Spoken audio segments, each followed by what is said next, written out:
সমস্ত প্রশংসা ও সমস্ত তারিফ, আরাধনা অর্চনা স্তব স্তুতি সেই বিশ্বনিয়ন্তা পাক পরওয়ারদিগার আলামের জন্যই, যিনি আমাদের খুতবা শুরু হওয়ার পূর্বেই মসজিদে উপস্থিত করেছেন। সে আল্লাহ সুবহানাহু ওয়া তাআলা লাখো কোটি প্রশংসা, তার সম্মানের মতো প্রশংসা, তার ইজ্জতের মতো প্রশংসা। সকলে বলি আমরা আলহামদুলিল্লাহ। তারপরে পরে আমাদের আখির নবী তাজদার মাদিনী আহমদ মুজতবা মুহাম্মদ মুস্তাফা রাসূল আরবি সাল্লাল্লাহু আলাইহি ওয়াসাল্লামের উপর অগণন দরুদ হোক। আল্লাহুম্মা সাল্লি আলাইহি আল্লাহুম্মা বারিক আলাইহি। আজকে খুতবার বিষয়বস্তু হচ্ছে মরণের স্মরণ। মরণ এমন একটি জিনিস যেখান থেকে কেউ বাঁচতে পারেনি।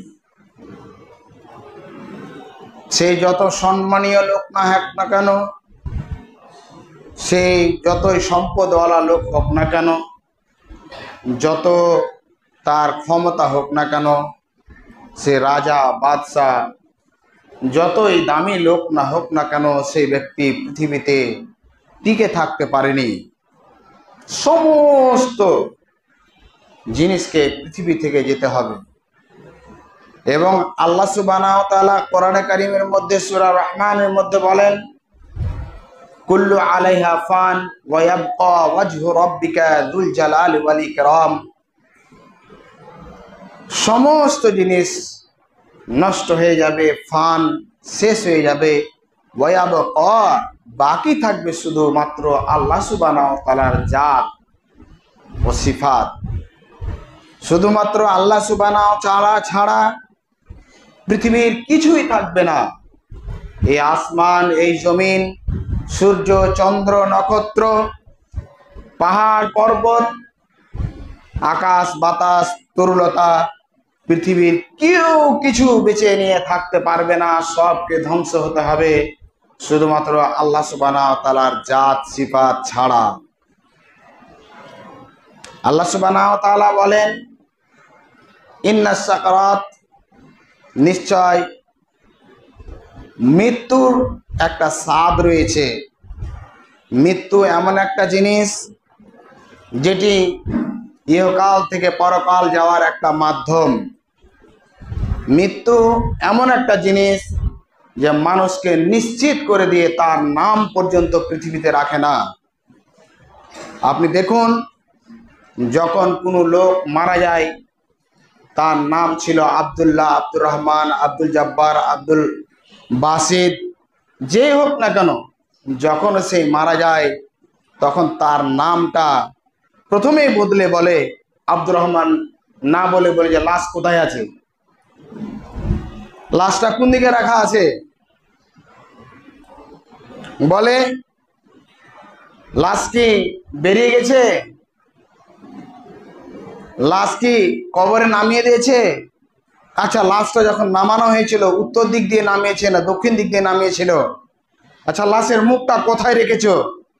অথচ তিনি পৃথিবীর মধ্যে একজন ছিলেন দাম্ভিকতা লোক, একজন ছিলেন পাওয়ারফুল লোক, একজন ছিলেন পয়সাওয়ালা লোক। তার নাম শুধু নাম ছিলেন, সে হোক না বাদশাহ, সে হোক না রাজা, সে হোক না সেই আর অন্য কোনো লোক, তার কিছুদিন পরেই তার নামটা প্রথমে পাল্টাবে। নাম পাল্টার সাথে সাথেই দ্বিতীয়বার তার শরীর থেকে তার পোশাকগুলোকে খুলে দেওয়া হয়। প্রিয় মুসল্লিগণ, সে যত দামি ব্র্যান্ডেড কোম্পানির মাল পরে থাক না কেন, মানুষ শখ করে বলে আমার এই প্যান্টটা 4200 টাকা দাম, আমার এই টি শার্টটা মন্টি কালার লো, আমি যে ব্র্যান্ডেডের গেঞ্জিটা পরে আছি আমি অমুক কোম্পানির পরে আছি, আমি এই যে আমার যে মানে কাপড়টা নিয়েছি, শালটা নিয়েছি অমুক অমুক কোম্পানির নিয়েছি। এই অবস্থায় যদি মারা যায় তো সর্বপ্রথমে তার শরীরটাকে পরিষ্কার করার জন্যে তার শরীর থেকে ওই ব্র্যান্ডেড কোম্পানির মালগুলোকে খুলে দেওয়া হয়। মা যদি হয়, বোন যদি হয়, সর্বপ্রথমে তার নাক থেকে নাক মাছি, কান থেকে কানের দুল, গলায় যদি থাকে মালা, হাতে থাকে যদি চুড়ি, পায়ে যদি থাকে তোড়া, সমস্ত জিনিসকে খুলে দেওয়া হয়। নিঃস্ব একটা লাশে পরিণত করে, তার কিছু দাম থাকে না। বুঝা যায় যে তার কিছু জিনিস যাবে না, শুধুমাত্র যাবে তার আমল, শুধুমাত্র যাবে তার পরহেজগারিতা, শুধুমাত্র যাবে তার এই দুনিয়াতে ভালো মন্দ যা করেছে তাই। বিশ্বনবী সাল্লাল্লাহু আলাইহি সাল্লাম বলেন, যখন মানুষকে কবরের দিকে নিয়ে যাওয়া হয় তার সঙ্গে সঙ্গে তিনটি জিনিস যায়। নাম্বার 1, তার আত্মীয় স্বজন। নাম্বার 2, তার সামগ্রিক যা জিনিস তাকে দাফন করার জন্য নিয়ে যাওয়া হয়, অর্থাৎ খাটলি, তার সঙ্গে কোদাল, তার সঙ্গে ডালি, তার সঙ্গে ক্যাথা বা চাদর, এই দুটো জিনিস ফিরে আসে। তার আত্মীয় স্বজন ফিরে আসে, তার যা দাফন করার জিনিসের প্রয়োজন ছিল তা ফিরে আসে। শুধুমাত্র তার সঙ্গে থেকে যায় তার আমল। যে ভালো আমল যদি করে থাকে সেটাও থাকে, তার খারাপ আমল যদি থাকে সেটাও থাকে। ফামান ইয়ামাল মিসকালা যাররাতিন খায়রান ইয়ারা ওয়া মান ইয়ামাল মিসকালা যাররাতিন শাররান ইয়ারা। ছোট থেকে ছোট জিনিস যদি থাকে কিয়ামতের মাঠে তার সাথ দেবে। ছোট থেকে ছোট যদি খারাপ জিনিস থাকে কিয়ামতের দিন তাকে বিপদে ফেলবে। প্রিয় মুসাল্লিগণ, আপনাকে বুঝাতে চেয়েছি, মৃত্যু এমন একটা জিনিস, মৃত্যু এমন একটা অসুখ, আপনাকে আমাকে পৃথিবীর কোনো পাওয়ারফুল লোককে বলে আসবে না, বলে আসেনি। হঠাৎ আপনি ঘুমিয়ে আছেন, সেই ঘুমটাই হয়ে যেতে পারে লাস্ট ঘুম। হঠাৎ আমি কথা বলছি, এখন আমি শেষ হয়ে যেতে পারি। হঠাৎ এই জুমাই হয়ে যেতে পারে আপনার জন্য লাস্ট জুমা। বলে আসবে না, বলে আসেনি। হতে পারে আজ দুপুরের খাওয়ার আপনার শেষ, বলে আসেনি। আজ আমরা মনে করি তরুণ যুবক, টকটকে রক্ত, 15 বছর থেকে নিয়ে 35 পর্যন্ত কাউরির কথা কানে আসে না। এই গলির ওই গলিতে কালকে একটা তরুণ যুবক 18-20 বছরের মারা গেল। আমি আপনি পৃথিবীর কোন লোক গ্যারান্টি দিয়ে বলতে পারবে যে ও বাঁচবে না মরবে? তাহলে কিসের এত স্বাদ? বাবা, আপনাকে বলি, আপনাকে আমি পায়ে হাত ধরে বলি, আপনি ছাড়ুন, মসজিদ মুখী হন। আপনার মত নিয়ে কেউ পস্তাবে না। একটা যুবক লোক যদি মারা যায় তাহলে বলবে লোকটা হঠাৎ মারা গেল, টকবগে চেহারা, তার মাথা থেকে নিয়ে পা পর্যন্ত কোনো জায়গায় খুঁত ছিল না, হঠাৎ মারা গেল। পস্তাবে। ওই পস্তানো, ওই অনুভব আর আপনার অনুভব, আপনি যখন ছোটবেলায় ছিলেন তখন আপনি আপনার খেলা, আপনার ধুলা, আপনার ভুল কেউ উল্লেখ করেনি। আপনি ছোটবেলায় বাবার কোলে পেচ্ছাপ করেছেন, মায়ের কোলে পেচ্ছাপ করেছেন, কেউ অনুভূতি করেনি, আরো আদর করেছে। হঠাৎ আস্তে আস্তে 12 বছর 14 বছর হলেন, হঠাৎ সেই যুবকের রক্ত টকবক করতে লাগলো। বড় হলেন, বিবাহ হলো, বাচ্চা কাচ্চা হলো, ছেলে মেয়ে হলো। আস্তে আস্তে আস্তে আস্তে আপনি দাদুই পরিণত হলেন। পতাপতিকে নিয়ে রাস্তায় চলাফেরা করতে লাগলেন। পতাপতি ঝাঁপ দিয়ে আপনার কলে বসে, আপনাকে খুব খুশি লাগে, আপনাকে খুব ভালো লাগে। হঠাৎ একটা এমন সময় এসে উপস্থিত হলো আপনার কাছে যে আপনি কথা বলতে পারছেন না, আপনার কথার কোনো গুরুত্ব নেই। যে ভুলটা আপনি করেছিলেন ছোটবেলায়, শিশুবেলায়, কিশোর অবস্থায় যে আপনি পেচ্ছাপ করেছিলেন, পায়খানা করেছিলেন, আপনাকে কেউ কোনো কথা বলেনি। কিন্তু আপনি যখন বড় হয়েছেন, বৃদ্ধ হয়েছেন, আপনার পেচ্ছাপকে দেখে আপনার ছেলে, আপনার মেয়ে, আপনার বৌমা, আপনার পোতাপতি আপনার গুরুত্ব দেয় না। আপনার মতটাকে তারা শান্তি মনে করবে। আপনার মতটাই শুধু বলবে আপনার বন্ধু, যেই বন্ধুর জন্য আপনি মদে বৃষ্টিতে আপনি গ্লাসে হুইস্কি লাগিয়ে বলেছিলেন আর হ্যাপি বলে আপনি চুমুক দিয়েছিলেন, সেই বন্ধু বলবে যে আর কষ্ট দেখা যায় না ভাই, তার মরে যেত তা হতো ভালো হতো। আপনার পরিবার বলবে একদিন যে মরে থাকা না জীবিত থাকা তার জন্য দুটোই বরাবর, পৃথিবী থেকে চলে যেত আমরা শান্তি হতাম। এমন একটা অবস্থায় আসবে, আপনাকে বলছি, সত্যি বলছি, যে আপনার পাশে কেউ দাঁড়াবে না। আপনাকে সত্যি বলছি, আজ আপনি যে রক্ত নিয়ে চাঁদাবাজি করছেন, ঘুষ খাচ্ছেন, দালালি করছেন, মারামারি করছেন, গালি দিচ্ছেন, একদম বেঁধে আছেন, হঠাৎ আপনার কাছে মালাকুল মউত যখন আসবে, সত্যি বলছি আল্লাহ, আল্লাহর কসম খেয়ে বলছি, আল্লাহ, আল্লাহর কসম খেয়ে বলছি, আল্লাহর কসম খেয়ে বলছি, আপনার সাথ কেউ দিবে না, কেউ দিবে না, কেউ দিবে না।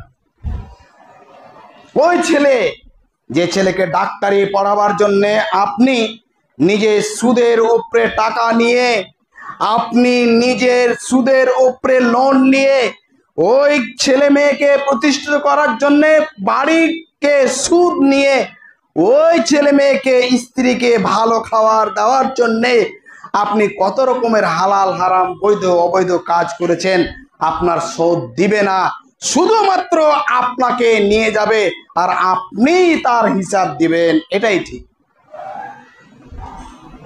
প্রিয় মুসাল্লিগণ, আপনি অনুভব করুন, আমি অনুভব করি, পৃথিবীর সব লোক একটুক ভাবেন যে মৃত্যু আসবেই, নিশ্চিত মৃত্যু আসবে আমাদের কাছে।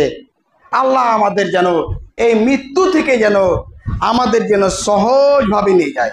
আল্লাহ রাসূল সাল্লাল্লাহু আলাইহি ওয়াসাল্লাম দোয়া শিখিয়ে দিয়েছেন, আমরা কবার পড়ি, আল্লাহুম্মা মান আহইয়াতাহু মিন্না ফাহিল ইসলাম। আল্লাহ, আমরা যখন মরব তখন যেন ইসলামের উপরে মরি। ওমান তাওফাইতাহু মিন্না ফাতাওফাহু আলাল ঈমান। আর আমরা যখন এই পৃথিবী থেকে ওফাত পেয়ে যাব, আমরা যখন এখান থেকে চলে যাব, যেন ঈমানের সঙ্গে যাই। আমরা কবার বলি, মৃত্যু আমাদের জন্য স্মরণ করছে, কবর আমাদেরকে ডাকছে। আমাদের যদি জিজ্ঞাসা করা হয়, আমরা জানি যে মান রাব্বুকা, তোমার রবকে। একজন মাস্টার মশাই বলছিলেন, আমাদের এলাকার একজন মাস্টার মশাই বলছিলেন, তার ছেলে চাকরি করে, সে চাকরি করে, তার স্ত্রী চাকরি করে, তার বৌমা চাকরি করে, সবাই ফুলবাড়ি চাকরি করে। তার কথা দাম্ভিকতায় এত ছিল, সে বলতো 3টাতে প্রশ্ন করবে। এ কথাটা কার মনে নেই? আমি মডেলে পড়েছি, আমি মডেল মাদ্রাসায় পড়েছি, আমার সব জানা আছে।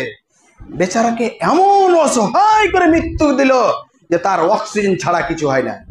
পেচ্ছাপখানায় যায়, অক্সিজেন বোতল নিয়ে যায়, পায়খানাতে যায়, অক্সিজেনের বোতল নিয়ে যায়, ঘুমিয়ে থাকে, অক্সিজেনের বোতল নিয়ে থাকে।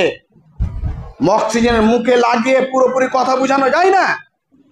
আমি তার পাশে দাঁড়িয়েছি, আমাকে বলছে, আমার কথা কেউ শুনে না বাবা, যার জন্য এই 3 তালা 4 তালা বাড়ি দিয়েছি, যার জন্য কঠোর পরিশ্রম করেছি, বৃষ্টিতে ভিজে ভিজে আমার ছেলেকে টিউশনে নিয়ে গেছি, বৃষ্টিতে এরকম মনে হচ্ছে 4-5টা মিনিট আমাকে সময় দিতে মনে হচ্ছে, কলিজাটা মুখে চলে এলো, টস টস করে চোখ দিয়ে পানি বের হচ্ছে, আর আস্তে আস্তে কথা বলছে। আল্লাহ, আমি তার কানের কাছে নিয়ে গিয়ে একদম সচেতন হয়ে শুনছি, তার অবস্থাটা এরকম অসহায় চলে গেছে যে বলছিল যে আমি মডেল মাদ্রাসার ছাত্র, আমার 3টা প্রশ্ন উত্তর দিতে কোনো ব্যাপার নয়। যখন ছিল যুবক, যখন ছিল টকবগে রক্ত, যখন সেই যদুপুরের স্ট্যান্ডে বসে কাপের উপরে চুমুক দিত চায়ের, সকাল সন্ধ্যায় বাম দিকে হাতে সিগারেট, ডান হাতে সেই তার কাপ, তখন গরমের কথা বের হচ্ছিল। আল্লাহ, আল্লাহর কসম খেয়ে বলছি আপনাকে, আপনাকে আমার রিকোয়েস্ট থাকলো, আজ থেকে আপনি মসজিদের মধ্যে চলে আসুন, আল্লাহকে স্মরণ করুন, আল্লাহকে স্মরণ করুন। আপনি এটা মনে করিয়েন না ভাই, আপনি এটা মনে করিয়েন না যে আমি খুব খুশুকে আছি। জেনে রাখেন আল্লাহ সুবহানাহু ওয়া তাআলার চাইতে দয়াবান, রহমান, রহিম, গফুর কেউ পৃথিবীতে নাই। আপনি মসজিদে চলে আসেন, আল্লাহ সমস্ত গুনাহ আপনার মাফ করে দেবে ইনশাআল্লাহ। আপনি মদ খেয়েছেন, সুদ খেয়েছেন, জেনা করেছেন, যা করেছেন, আল্লাহকে বলেন আল্লাহ আমাকে মাফ করে দাও, আল্লাহ মাফ করে দেবে। আপনি মনে করেছেন বৃদ্ধ হব, আজ আমি ঘুষ খাই না কেন, বৃদ্ধ হব আমি অমুক চাকরি করি না কেন, বৃদ্ধ হব আমি অমুক ব্যবসা করি না কেন, বৃদ্ধ হব আমি এই চুরি করি না কেন। যখন বৃদ্ধ হব, হজ করব, মুখে সুন্দর করে দাড়ি রাখবো, মাথায় টুপি রাখবো, সাদা পায়জামা পাঞ্জাবি পরবো, সাদা লুঙ্গি পরবো, লুঙ্গি টুপি মাথায় আর জুব্বা আর কাবা শরীফের এই সেই পানি আর মক্কার মদিনার খেজুর নিয়ে এসে পবিত্র হওয়া যায় না। আপনাকে আমলে আল্লাহর কাছে ইস্তেগফার করে পবিত্র হয়ে এই পৃথিবী থেকে যেতে হবে, না হলে নিশ্চিত অবস্থা এমন একটা আসবে, অসহায় হয়ে দাঁড়াবেন। তার একটা ঝলক আপনাকে দেখাবো দ্বিতীয় খুতবাতে। আল্লাহ যেন আমাদের আমল করার তৌফিক দান করেন, আল্লাহ আমিন।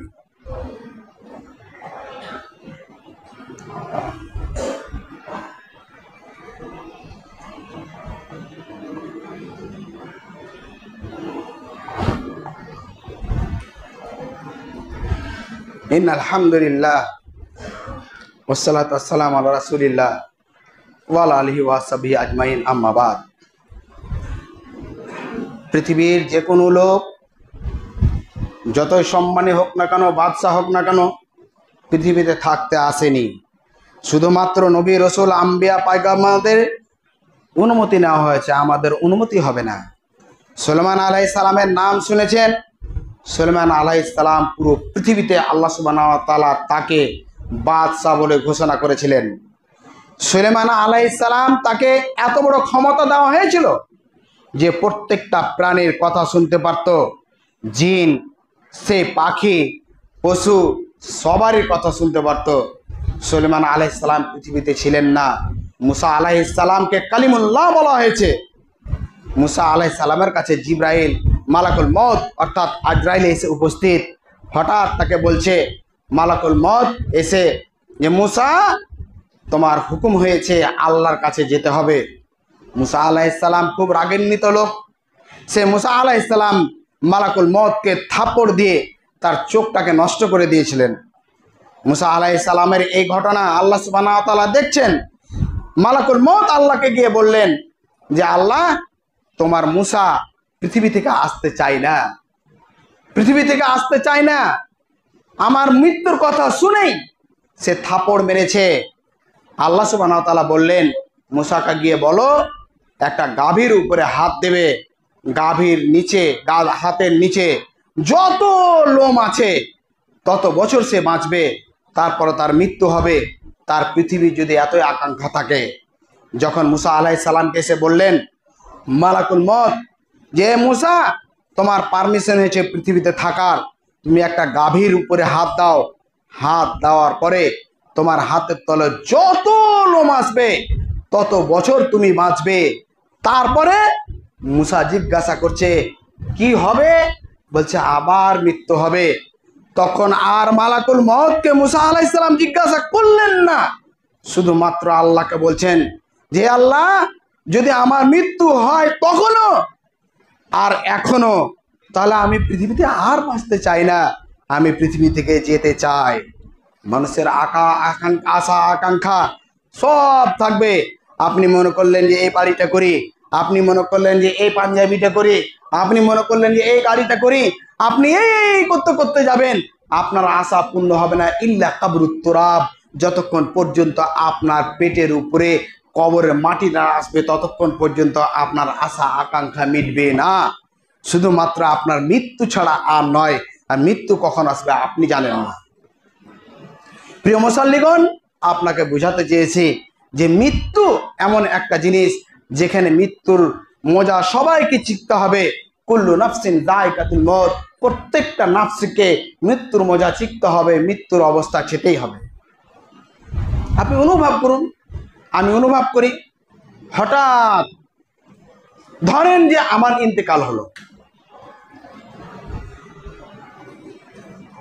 আমার বন্ধু বান্ধব সব উপস্থিত, মাইকে ঘোষণা হলো বা হলো না, ফেসবুকে দেওয়া হলো, বন্ধুদের কাছে খবর চলে গেল, ফোনে ফোনে আত্মীয় স্বজনের বাড়িতে চলে গেল খবর। এবার আপনি শুয়ে আছেন, একটা চাদর দিয়ে ঢেকে দিয়েছে, আপনার পাওয়ার ছিল এত, আপনি আমি বলতাম যে এসি ঘরে থাকবো, কেউ যেন ডিস্টার্ব না দেয়, আমি ঘুমাচ্ছি, আমাকে যেন না কেউ উঠায়, আমি এতটার সময় উঠবো, বলে দিবে তুমি, কেউ যেন না আসে বাড়িতে, বলে দিবে নেই, তুমি আর বলতে পারবে না যে তুমি সরে যাও, এখান থেকে চলে যাও, কেন তো ভিড় করেছো, কেন এরকম করছো, শুয়ে থাকবেন। আপনার সামনে নিয়ে আসা হবে আপনার বন্ধু বান্ধবেরাকে, কে নিয়ে আসবে, সেটা হচ্ছে মৃত্যু। মৃত্যু এসে উপস্থিত হয়েছে, আপনার বন্ধু বান্ধব সব আত্মীয় স্বজন হাও মাও করে কাঁদছে, আপনি বলতে পারবেন না ভাই তোমরা কাঁদিও না, মা তুমি কাঁদিও না, নাতি তুমি কাঁদিও না, পুতিন তুমি কাঁদিও না, কেউ কাউকে মানা করতে পারবে না, সে শুয়ে থাকবে। এমতো অবস্থায় তার সামনে উপস্থিত হবে তার কাফন, বলবে কাফনটা নিয়ে আসো, দেরি করে হবে না, কাফন নিয়ে আসো, মরে গেছে আর কি করবা, মুখ ছেলের জন্য অপেক্ষা করছে, কাফন চলে এলো, বললে দায়িত্ব লোকেরা এসে বলবে যে তাড়াতাড়ি গোসল দাও, কই গো বোরের পানি হয়েছে, বোরের পাতা নিয়ে এসেছে, কপুর কি গুলা হয়েছে, গোলাপ জলটা কি ভুলে গেছে, আপনি এক টুকাও বলতে পারবেন না, আপনার ক্ষমতা নাই যে আমি যাব না, আমি যাব না, আমি যাব না। আর আপনাকে দেখানো হয়েছে জান্নাত এইদিকে, জাহান্নাম এইদিকে, মৃত্যুর আগে বলে দেওয়া হয় এইদিকে তোমার হাদা মাকানুকা ও হাদা মাকানুকা, এটা হচ্ছে তোমার জায়গা, এটা হচ্ছে তোমার জায়গা, আপনাকে দেখিয়ে দেওয়া হয়েছে, আপনার ক্ষমতা নাই। ইবনে মাসউদ রাদিয়াল্লাহু তাআলা বলেন, রাসূল সাল্লাল্লাহু আলাইহি সাল্লাম বলেছেন, মানুষের যখন মৃত্যু হয়, তার পায়ের দিক থেকে মৃত্যু হয়, প্রত্যেকটা জড়গুলো কটকট কটকট করে ভেঙে যায়, মানুষের এক টুক সেই ভাঙার জন্য ব্যথায় থাকতে পারে না, তার প্রত্যেকটা জোরকে ভেঙে দেওয়া হয়েছে, তার সামনে গোসল দেওয়া হবে, কিচ্ছু বলতে পারে, তাকে নিয়ে যাবে, উঠিয়ে রাখা হবে, সে এত অসহায় যে নিজে উঠতে পারবে না, তাকে উঠিয়ে যখন সে লাশেরকে নিয়ে যাবে, সে তার ক্ষমতা নেই যে সেই লাফ দিয়ে পড়ে যাবে, এমন চিৎকার করে বাপ্পে মারে চিৎকার করে যে আমাকে কোথায় নিয়ে যাচ্ছ, আমি দেখতে পাচ্ছি জাহান্নাম, যদি ভালো হয় তাহলে বলবে কদ্দিমুনি কদ্দিমুনি, আমাকে নিয়ে চলো নিয়ে চলো, নিয়ে যাওয়া হবে। আপনি হালাল করেছেন হারাম করেছেন কিছু নয়, শুধু ফর্মালিটি মেনটেন করা হয়, বলে এর উপরে কোনো ঋণ আছে, সে হাজার হাজার কোটি টাকার ঋণ নিয়ে থুয়েছে ব্যাংকের উপরে, লোন নিয়েছে ব্যাংকের উপরে, সে মনে করে যে আমি মরলে আমার ছেলে মেয়ে সুখী হয়ে যাবে, সুসাইড করে দিল। জেনে রাখেন, যদি আপনি ঋণগ্রস্ত থেকে যান, আপনার জানাজা হবে না, গণ্যমান্য ব্যক্তি তার জানাজা পড়বে না, তখন আপনাকে শুধুমাত্র ফর্মালিটি মেনটেন করার জন্যে বলবে এর উপরে ঋণ আছে, কেউ যদি পায় তা আপনারা বলবেন, আমরা যদি পাই আমরা বলবো, আচ্ছা তোমরা যদি দুঃখ পেয়ে থাকো এতদিন থেকে বাঁচেছিল তা মাফ করে দিও, সবাই বলে দিল মাফ করে দিলে, এছাড়া কিছু নয়। কবরের দিকে নিয়ে যাওয়া হলো, আরে থামো থামো থামো থামো, আস্তে করে নামাও, এই লাশ নামছে, লাশ নামছে, নামিয়ে দেওয়া হলো, পূর্ব দিকে লাগিয়ে দেওয়া হলো, পশ্চিম দিকে তার বডি মুখটাকে করে দেওয়া হলো, তাড়াতাড়ি করছে, বৃষ্টি আসছে, গরম উঠেছে, বাঁশগুলোকে সাজিয়ে দেওয়া হলো, তাড়াতাড়ি তার কাঠি দিয়ে তার তিরপাল দিয়ে সুন্দরভাবে সাজিয়ে দেওয়া হলো। থামো থামো থামো থামো, সাইডে যেন ফাঁকা না থাকে, কেন সেখানে ঢুকে যেতে পারে কষ্টদায়ক পশু, ঢুকে যেতে পারে শৃগাল, ঢুকে যেতে পারে বিজি, কিঞ্চি পরিমাণ আপনাকে সুযোগ দেওয়া হবে না যে এতটুকু ফোঁটা রাখবে। রেখে দেওয়ার পরে শুরু হয়ে গেল মাটি দেওয়া।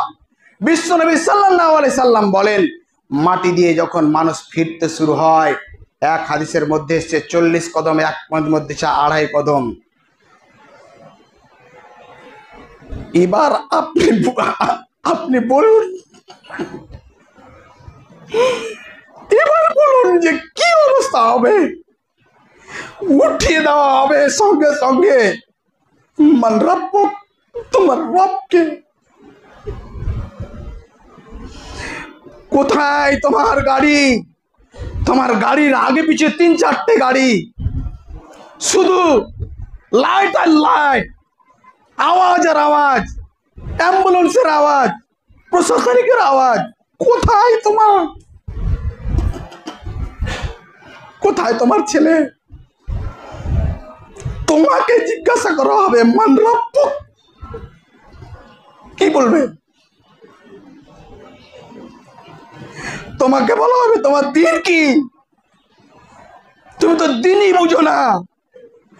একটা জিনিসকে হালাল করার মাধ্যম হচ্ছে বিবাহ। দুইজনকে একসঙ্গে মিলে দেওয়ার নাম হচ্ছে বিবাহ। জেনা থেকে বাঁচার জন্য নাম হচ্ছে বিবাহ। অবৈধ কাজ থেকে বেঁচে নাম হচ্ছে বিবাহ। একটা জিনিসকে বৈধ করার জন্য কতগুলো অবৈধ কাজ করেছো। তোমার দিন কোথায়? তোমার দিন কোথায়? থোবড়ার অনুষ্ঠান, হলুদের অনুষ্ঠান, ব্যবহারের অনুষ্ঠান, দিন কোথায়? তোমার দিন কোথায়? যদি বলে দেয় যে তোমার রবকে, তোমার দিন কি, আবার প্রশ্ন করা হবে তোমার নবীকে। তুমি তো চুল রেখেছো যুবক, সে মেসির মতো। তুমি তো চুল রেখেছো শাহরুখ খান, সালমানের মতো। তুমি তো টি শার্ট পরো কোন অভিনায়কের মতো। তুমি কি বলবে যে আমার নবী মোহাম্মদ বলতে পারবে না? আল্লাহ রাসূল বলছেন মান তাশাব্বাহা বিকওমিন ফাহুয়া মিনহু। যেই ব্যক্তি, যেই গোষ্ঠী, যেই লোক যার অনুকরণ করবে কিয়ামতের মাঠে তার সঙ্গে উঠবে। তুমি বলতে পারবে না, পারবে না, পারবে না।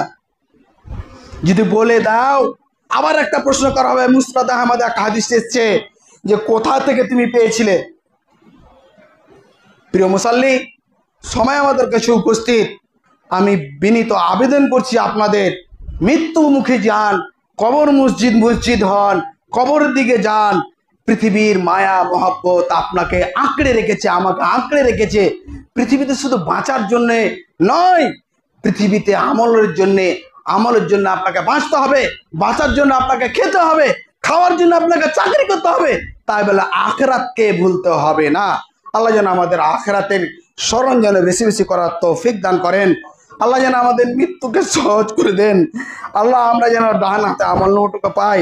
আল্লাহ আমরা যেন পুলসিরাতটা চট করে পার হয়ে যায়। আল্লাহ আমরা যেন হজ কসরে পানি পান করতে পারি। আল্লাহ আমরা আরশের ছায়াটুকু পারি। আল্লাহ রাত্রে অন্ধকারে দিনের আলোতে যা ভুল করেছি আল্লাহ তুমি আমাদেরকে ক্ষমা করে দাও। আল্লাহ আমরা জেনে জেনে বুঝে বুঝে আমরা গুনাহ করেছি, আল্লাহ আমাদেরকে ক্ষমা করে দাও।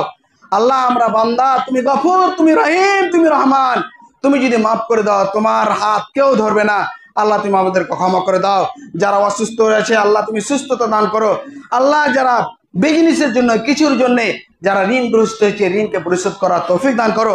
আল্লাহ আমাদেরকে জেনা থেকে, সুদ থেকে, আমাদেরকে যত রকমের গুনাহ আছে গুনাহ থেকে বাঁচার তৌফিক দান করো। আল্লাহ যারা অসুস্থ রয়েছে, আমাদের বিশেষ করে সেই পুরাতন ক্যাশিয়ারের বাড়ি থেকে এলো আবার খবর যে অসুস্থ হয়ে আছে, তারা সুস্থতা দান করো। আমাদের মধ্যে অনেক লোক রয়েছে অসুস্থ আছে, আল্লাহ তাদেরকে সুস্থতা দান করো।